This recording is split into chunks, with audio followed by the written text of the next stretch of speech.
the ice. After you come into your patient's room, you don't even have to open this yet.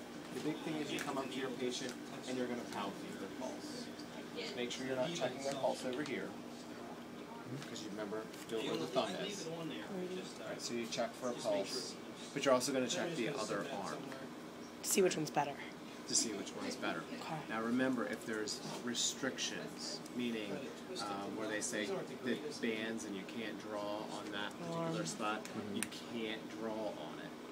So, you know, if there's any confusion and you see an arm band on someone, ask why it's there. And, you know, don't draw if it says you're not allowed to draw blood from that arm. Okay? So you come up, check their pulse. After you've checked their pulse, the other thing you can do is you can ask them which hand they write with, which would indicate which one is their dominant hand, because you know, the way I always learned it is that their non-dominant hand would be the preferred one, so in case you mess something up, they're still able to write. Okay. Alright, so that's just something to keep in the back of your mind. So after you've made a choice and you've told your patient what you're going to do, you come in, hello Mr. Smith, I'm going to draw some blood. After you said, you know, I'm Jay from Respiratory, I need to draw some blood. Why do I need to draw blood? I need to draw blood so I can see how you're breathing. This is going to tell me chemically how you're breathing. Alright. Don't want to go into too much, but you want to know what you're talking about. And if they ask you questions, just give them, you know, a little bit, and the doctor did order the blood draw. After that, you come in, you can open the kit.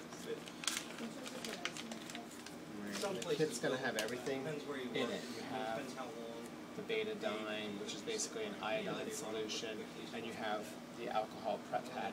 Remember, a lot of places aren't using this now because of allergies. Right? Some places will still use it, and I can't tell you. When you go into clinical, that's when you're going to find out which place is still using this. If they're using it, you're going to use it. If they're not, they're probably just using alcohol, and that's what you're going to do. Right? You continue to get things together, because we already know which hand we're going to use, and we already are pretty certain of the blood draw. What you'd also want to do, and I sort of apologize because now I got into this part of the kit, is you want to do the modified Allen's test with them. And remember, this is basically when your patient, you tell them what you're going to do, you're going to have them make a fist, right? Maybe have them do this first, bring their hand out, tell them to make a nice tight fist. When they make a nice tight fist is when you occlude both. Okay? They can relax their hand. Then you tell them to relax their hand so it would look like this guy's hand. Yeah. When they do that, you quickly let go of this side. So you're letting go of the ulnar side, which then will tell you if you have collateral circulation. And that's when the hand should pink back up. Right? It should take about no more than 10 seconds. It's generally very fast and your hand pinks back up. Once you've established that you have collateral blood flow, everything is good to do your blood draw here in the radial site. Alright, so I can get my kit open now. I have this. This is what I'm going to put the sample actually in. I would probably already have another one of these. It's got the ice in it. Alright, so I'm going to double bag. So I'm going to take this, I'll take the sample, put it in the ice. I will tell you right now, the procedure is going to vary a little bit from place to place. Chester County Hospital, for example, wants the syringe to be put in a dry bag, and then the dry bag inside the ice. And then you might have to bag that one more time because of the ice. Only because if it's going through the tube system, meaning that vacuum system we talked about in class. So you'd have that there. Do you only do the modified Allen's test once? You only need to do it once. Yep. But if you did it on this hand and you had a negative test, so the hand didn't pink up, you could do it again. But if you get two negatives, I would then investigate the other side. But if the other side had something like an armband on it that says no blood draws, then you would go over here, brachial. Maybe do brachial. Okay. All right. But you would document somewhere, like remember how we did charting? You would end up documenting that this was not, this is a negative test. Do we have to inform the doctor before we do the brachial? No, you can do it as you don't. It does. The order will just say ABG. They don't really care. You would have to inform the physician if this site were no good and like you really were out of options, because then they would have to do femoral. All right, which respiratory is not going to be involved. Okay. If you look, your syringe comes out. Sometimes the needle will be attached, sometimes not. In this case, it's not attached. We want to use the smaller of the needles. So I'm going to take that. I'm going to adjust this. I need about 1 ml, which oddly enough was a strange sputum bowl question where the answer was 2 mLs. I can tell you in reality that's a lot of blood. The test should be able to be done with 1. Okay. And then I want to check, I want to make sure that everything is aligned up. So bevel up. For me personally, I like to take this, twist it up so it's out of the way. And then I look at this, and I take the bevel of the needle and I rotate it until it's up along with this. Because the bevel's going to be up when I go into my patient's skin. I also like to pre-loosen this. So I just pre-loosened it. So I'm pretty much ready to go with my patient.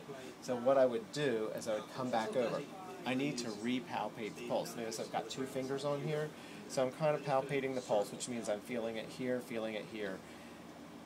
That gives me the ability to sort of draw a line between my fingers and figure out where that artery is. Because I want to put this exactly where the artery is and then get out. Once I have that done, I would come back. I would take my alcohol prep pad out of the package, and I'd wipe off my patient's skin. As you can see, my patient's been the victim of something here. And I'm going to use these fingers to go back and touch my patient. So I'm going to wipe off my glove a little bit. And see how I have my needle already ready? I can just sort of drop that off. Now the needle's exposed. I can come back. I've used alcohol on these fingers so I can repalpate the pulse. Now I've repalpated. I have a pretty good idea where I'm going to go.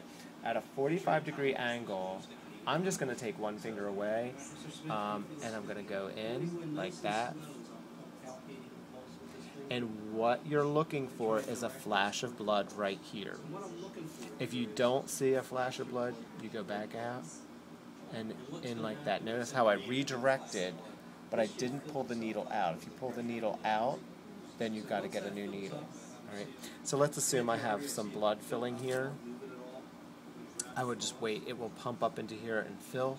When that's done, I can take the gauze,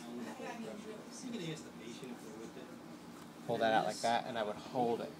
Now for this, I can take this and then snap it over. It will click and lock, but I'm not going to do it because I don't want to waste it. But I would then, assuming my patient's awake and alert, they can continue to hold this while I work with this. I would then take this off, dispose of it in the sharps container, which is one back there on that wall. So I dispose of that. I would take this, roll it like that. I would flick this so the air bubbles come up as high as possible. So you're not flicking it like this, you're flicking like this so that any air bubbles come all the way to the top. Once that happens, you just push a little bit, and it will push the air out until the blood stops it right there. And then once you're done that, you can go back and do your labeling. Remember, this is going to be like 3 to 5 minutes, right? Depending on your patient. If they've got heparin on board, it may be longer, or Coumadin, something like that. You would fill out your label. You would label the specimen. You would drop it in your bag of ice. And again, remember that will vary from place to place, because some places will not want your label in with the wet ice. Do they have extra bags like in yeah, the room? that's what I'm saying. Well, they won't be in the room, so you have to take them with you. These biohazard bags are not in the room. They'll be usually out on the floor, usually over where the vacuum tube system is, to put the carrier in, like that thing I was telling you, it's like going to the drive-thru at a bank. So they'll usually have a whole bunch of them laying around there, so you just take a couple with you. All right. We always print the label after we take the sample? At Mainline Health, Yeah. That's what I thought, There's okay. a little handheld device, and you print the label after you get the sample, not before. This probably won't pertain to you guys other than when you're in clinical drawing these. Your therapist will be right there with you, and they'll wait and do it. They may or may not have you do it. I don't know yet. But most places will have the label. Are these preset, or do you have to preset these, or is it? You have to preset it. No, you preset these. The question Eric was asking was, do you preset the plunger? And we did that in our To 1. Yeah, just put it to 1. Are you left-handed? I do write with my left hand, but I do everything else with my right hand, so it's kind of weird. And I always get this question every year: can I move the arm? Remember, this is your patient. You're walking in the room. This may be the arm you're going to use. You can't climb over their bed, so you sort of. You can reposition their arm, and sometimes if this is your patient laying here, you would bring over, they'll have like a table in their room, sometimes you can reposition it out like this. The one thing I messed up here, and you guys don't want to mess up, is doing this. If you get a maroon dark color here, it could be arterial, but that would be... Is having the hand hyperextended. A lot of times you're doing that, so when your patient does this, their hand will be out a little bit more. So you got people recording here, just make sure that you remember that. So your hand should Prior be to on the top. test? It can be after the test. It doesn't matter. It's just a relationship. Before you draw. The reason you do it is because it will, I told you that in class, it'll raise the artery up. Okay. You would then take your Band-Aid, hopefully that's not gushing, put your Band-Aid on, clean everything up. You don't leave crap in the room for housekeeping. You are the housekeeper. If you dirty the room, you clean the room, and you take it out.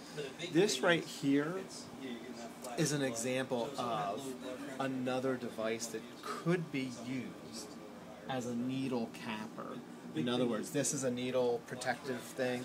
That's what this is, and you basically take that and push it in, and then you would throw the entire thing into the sharps container. Most of these kits have this now, but they may not. Some kits still have this stuff. So that's what it is. Just depends, because not every hospital is ordering the kit that we order. All right, there's other manufacturers. But that's essentially the whole thing with an ABG draw. All right, so I'll let you guys have a stab at it. You guys get it? A stab at it. You might have told us that, but is when, like, you said it's usually, like, 1, but if it's anything else, is it going to say it with the ABG, like, how much to take? No. Or you're just going to take whatever? Okay. It's like a rule of thumb. You're Yeah, gonna. like, everyone just knows. To be honest with you, you just kind of know, and the reason you know is because the equipment in your hospital doesn't change.